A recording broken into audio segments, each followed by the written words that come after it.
ஆம்பூரில் பாதாள சாக்கடை திட்டத்திற்காக தோண்டப்பட்ட பள்ளத்தை மூடாமல் நகராட்சி அதிகாரிகள் அலட்சியமாக உள்ளதால் தொடர் விபத்துகள் ஏற்படுவதாக பொதுமக்கள் குற்றம் சாட்டி வருகின்றனர்.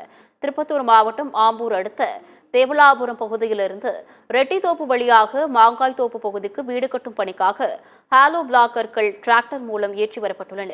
அப்போது அங்கு பாதாள சாக்கடை பணிக்காக தோண்டப்பட்டிருந்த பள்ளத்தில் டிராக்டரின் டயர் சிக்கி டிராக்டர் கவிழ்ந்தது.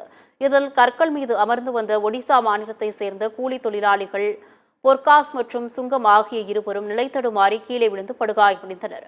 அங்கிருந்த பொதுமக்கள் உடனடியாக இருவரையும் மீட்டு சிகிச்சைக்காக மருத்துவமனைக்கு அனுப்பி வைத்தனர்.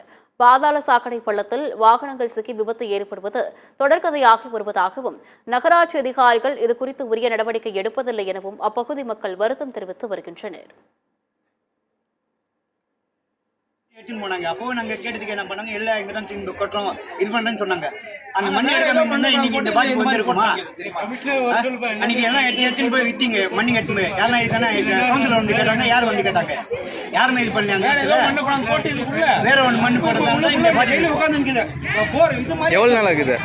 இந்த மாதிரி ஏற்கனவே அங்க லாரி மாட்டி பாருங்க, அங்க பாருங்க முன்னே மறுபடியும் பண்ணாங்க அந்த இடத்துல. பின்னாச்சு இப்போ யாரு இதை பண்றது? பின்னாச்சு காவா மண்ணு பணம் போட்டாங்க. ராத்திரி ஒரு ஆட்டோக்காரங்க